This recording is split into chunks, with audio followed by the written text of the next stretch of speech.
Cumprimento a todos com a paz do Senhor. Amados irmãos, nós vamos dar início ao estudo no dia de hoje sobre o reino dos céus. Nós estivemos estudando esse estudo ontem, no nosso culto de quarta-feira, e aqui eu gostaria de deixar registrado para os irmãos. Mateus, nós estamos estudando o Evangelho de Mateus, também conhecido como o Evangelho do Reino. Em Mateus nós vemos a expressão reino dos céus, e ali nós vemos Mateus, inspirado pelo Espírito Santo, falando para os judeus sobre a importância do reino dos céus e várias parábolas fazendo alusão ao reino dos céus. E quando nós lemos aqui no Evangelho de João, no capítulo 18 do Evangelho de João, no versículo de número 36, está escrito na palavra de Deus, o meu reino não é deste mundo. Se o meu reino fosse deste mundo, pelejariam os meus servos para que eu não fosse entregue aos judeus. Entretanto, o meu reino não é daqui. Então, primeiro ponto, nós entendemos que o reino de Cristo não é um reino terreno. O reino de Cristo não é um reino humano, não é um reino político, mas sim um reino espiritual. Nos tempos de Jesus, os judeus esperavam um Messias político que viesse livrá-los do jugo do Império Romano. E Jesus deixou claro para eles que o reino dele não é deste mundo, porque se fosse deste mundo, pelejariam seus servos para que ele não fosse entregue aos judeus. Entretanto, o meu reino não é daqui. Então Deus não pretende redimir o mundo através do ativismo político, através da política terrena, através dos aspectos sociais, do ativismo social. O mundo, ele continuará inimigo de Deus e do seu povo. Por isso que a Bíblia registra que o mundo jaz no maligno, o mundo como sistema político, o mundo ele anda na contramão dos valores do reino de Deus. E nós como igreja, o reino de Deus, ele está presente em nós, porque nós temos o Espírito Santo. Então Deus nos deu o Espírito Santo. O seu domínio na terra está no coração do povo de Deus. O reino de Deus está no meio de nós. Então, quando nós oramos, Jesus nos ensinou: venha a nós o teu reino. Ou seja, viver de acordo com a cultura do reino. Então, a igreja sinaliza e prega os valores do reino. Jesus vai reinar no futuro. Jesus vai reinar. Mas antes do reino pleno de Cristo, a igreja será arrebatada e ocorrerá a grande tribulação. E depois, sim, o governo de Cristo, o reino de Cristo no período milenar e depois o reino eterno de Cristo. O diabo, o reino das trevas, está em crise. Por quê? Porque o fim já está previsto. Jesus venceu e Jesus é vencedor e a igreja é vencedora em Cristo. Então, hoje, todos os seres humanos podem encarar a decisão de se submeter ou não ao governo de Deus. Mediante a pregação do Evangelho, o Evangelho é pregado e anunciado, e muitos se submetem ou não. Muitos não aceitam a Cristo como Senhor. O que significa a palavra Senhor? Senhor significa dono. Quando aceitamos a Cristo como Senhor, nós estamos dizendo que nós pertencemos a Ele. Já não vivo mais eu, mas Cristo vive em mim. Vivemos segundo os valores do reino e não segundo os valores terrenos. Qual a condição fundamental para entrar no reino? O Evangelho de Marcos, no capítulo de número 1, versículo 15, está registrado na Bíblia Sagrada. Está registrado na Bíblia Sagrada assim: o tempo está cumprido e é chegado o reino de Deus. Arrependei-vos. Então a Bíblia nos convida ao arrependimento. Arrepender e crer no Evangelho. É a condição fundamental, necessária para entrar no reino. Jesus pregou essa palavra. João Batista prepara o caminho para o Salvador pregando essa palavra. A condição fundamental para entrar no reino é arrependimento e crer no Evangelho. A chegada do reino é o começo da destruição do domínio de Satanás. O mundo está em crise, mas nós estamos em Cristo porque nós sabemos que nós somos mais do que vencedores em Cristo Jesus. Por isso que nós oramos e dizemos: venha a nós, Senhor, o teu reino, porque nós vivemos de acordo com os valores do reino. João capítulo 12, versículo de número 31. Agora é o juízo deste mundo. Agora será expulso o príncipe deste mundo. A chegada do reino é o começo da destruição, do domínio do nosso adversário. João capítulo 16. João capítulo 16, versículo de número 8. Está escrito assim. Olha o que está escrito no texto de João. E quando ele vier, convencerá o mundo do pecado, da justiça e do juízo. Do pecado, porque não creram em mim. Da justiça, porque vou para o Pai e não me vereis mais. Do juízo, porque o príncipe deste mundo já está julgado. O príncipe deste mundo já está julgado. Nós somos mais do que vencedores em Cristo. O nosso adversário já está condenado. Por isso que nós devemos nos esforçar, batalhar pela fé que uma vez foi dada aos santos, porque o nosso lugar é no reino celestial. A pregação do Evangelho produz convicção do pecado. A pregação do Evangelho produz convicção do pecado, da justiça e do juízo. E uma evidência máxima de que a pessoa está vivendo o reino de Deus é quando ela vive uma vida de acordo com os princípios estabelecidos por Deus. Significa que ela está vivendo de acordo com a cultura do reino. Romanos capítulo 14. Romanos capítulo 14, versículo 17. Romanos capítulo 14, versículo 17 até o 19. Porque o reino de Deus não consiste no comer, nem no beber. Então o reino de Deus não é comida nem bebida. Porque o reino de Deus não consiste no comer e no beber, mas na justiça, na paz, na alegria, no espírito. Pois quem nisso serve a Cristo, agradável é a Deus e aceito aos homens. Assim, pois, sigamos as coisas que servem para a paz e as que contribuem para a edificação mútua. Então, nosso papel aqui é viver de acordo com os valores do reino. E o reino não é comer nem beber, mas justiça e paz na alegria do Espírito Santo.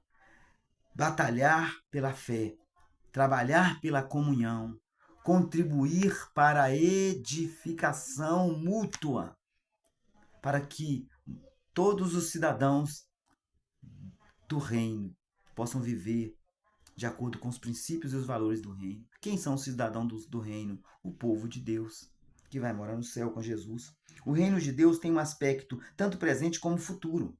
Por que aspecto presente? Cristo está em nós, o Espírito Santo habita em nós.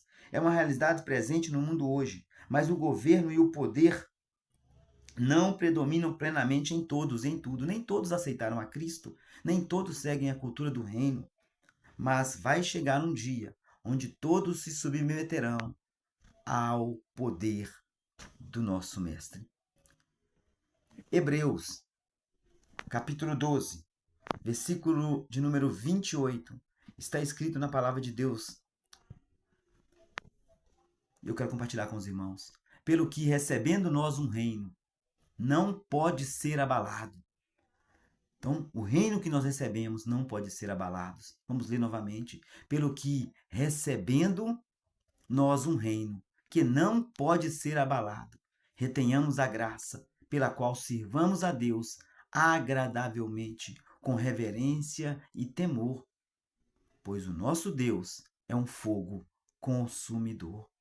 Hoje Cristo não reina em todos os corações, mas a Bíblia diz que Deus é fogo consumidor. Nós recebemos um reino que não pode ser abalado. Nós recebemos um reino que não pode ser abalado. Recebemos um reino, guarde no seu coração, que não pode ser abalado. Retenhamos a graça pela qual sirvamos a Deus agradavelmente, com temor, reverência. Então, que nós tenhamos reverência e temor, pois o nosso Deus é fogo consumidor. Aqueles que não se submeteram a Cristo em algum momento serão julgados por isso. Permaneçamos firmes e constantes na presença de Deus, porque é chegado o reino de Deus. O estabelecimento total do reino virá quando Cristo finalmente triunfar sobre todo o mal e entregar o reino a Deus Pai. Quando nós lemos 1 Coríntios, capítulo 15, 1 Coríntios, capítulo 15, versículo de número 24. 1 Coríntios, capítulo 15, versículo de número 24. Olha o que a Bíblia diz. Olha o que a palavra de Deus está dizendo. Então virá o fim, quando ele entregar o reino a Deus o Pai, quando houver destruído todo o domínio e toda a autoridade, todo o poder, pois é necessário que ele reine até que haja posto todos os inimigos debaixo dos seus pés. Ora, o último inimigo a ser destruído é a morte. O último inimigo a ser destruído é a morte. Então, o estabelecimento total do reino virá quando Cristo triunfar sobre todo o mal e entregar o reino ao Deus Pai. Então virá o fim, quando ele entregar o reino a Deus o Pai, quando houver destruído todo o domínio, toda a autoridade e todo o poder. Então, o que nós vemos acontecendo nesse mundo? Aquilo que vai contra os princípios de Deus. Não se iluda, Deus vai trazer juízo e será destruído tudo aquilo que se levanta contra os valores do reino. A ira de Deus será derramada sobre as nações. A ira de Deus será derramada sobre as nações. Mas nós, Igreja do Senhor, permaneçamos firmes. Existe uma promessa para a igreja.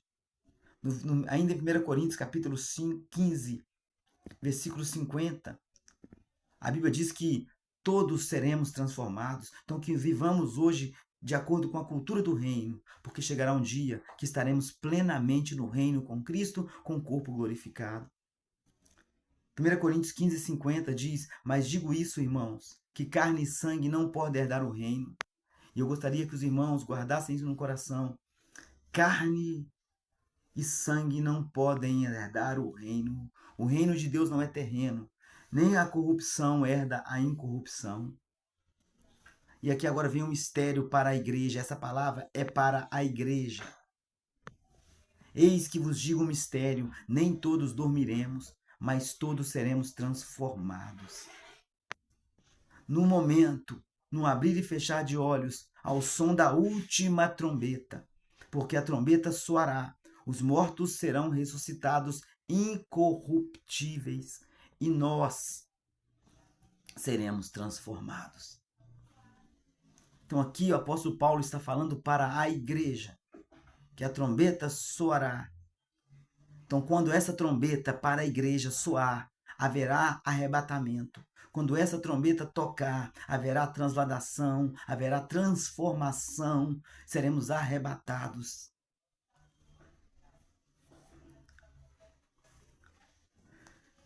E depois desse momento, o mundo sofrerá a ira de Deus. Todos aqueles que rejeitaram a pregação do Evangelho sofrerá a ira de Deus. Mas a igreja será arrebatada.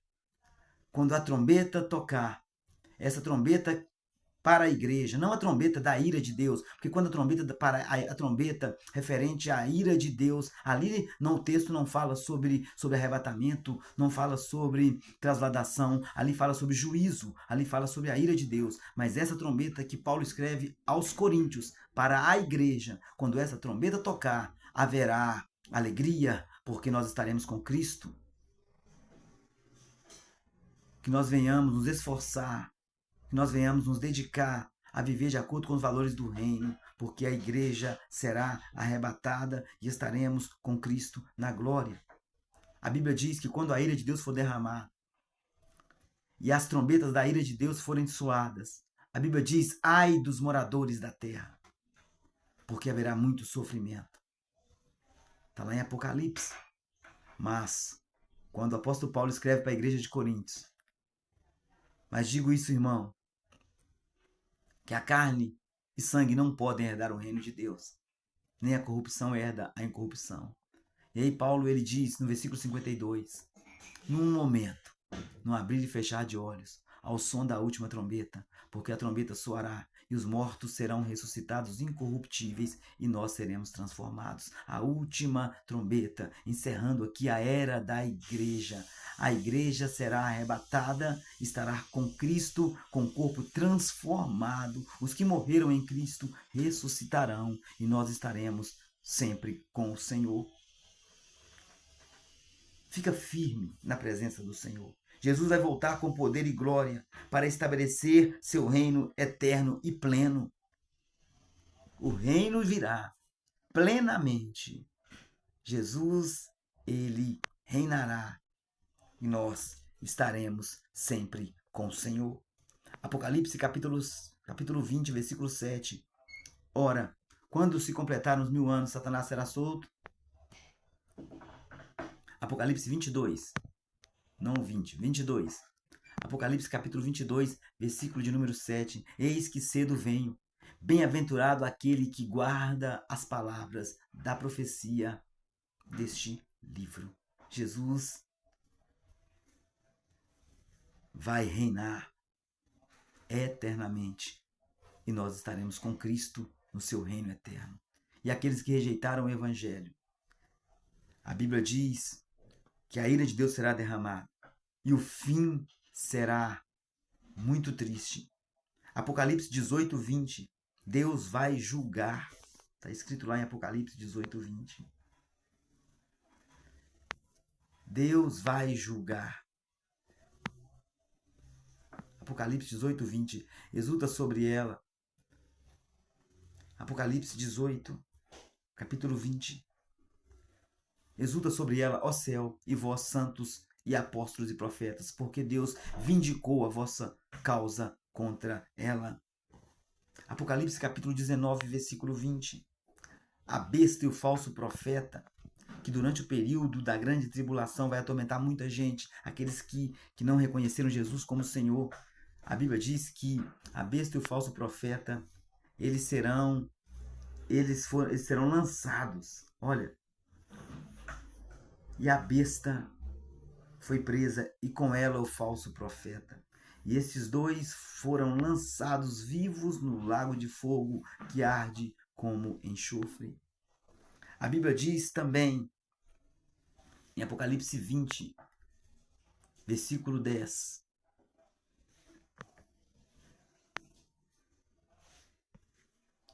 Apocalipse 20, versículo 10. A Bíblia diz: e o diabo, que os enganava, foi lançado no lago de fogo e enxofre, onde estão a besta e o falso profeta. E eles de dia e noite serão atormentados pelos séculos dos séculos. Por isso que o inimigo luta tanto para destruir as pessoas e afastá-las de Deus, porque o fim dele está sentenciado. O fim dele, que o espera, já está programado e determinado. A Bíblia diz também, em Apocalipse capítulo 20, versículo 14, e a morte que tanto atormenta a sociedade, a morte e o inferno foram lançados no lago de fogo. Esta é a segunda morte. A morte e o inferno foram lançados no lago de fogo. Esta é a segunda morte. E todo aquele que não foi achado inscrito no livro da vida foi lançado no lago de fogo. Amados, fica firme, porque nós reinaremos com Cristo. A igreja reinará com Cristo, porque o reino de Cristo é um reino eterno. Deus abençoe sua vida, em nome de Jesus.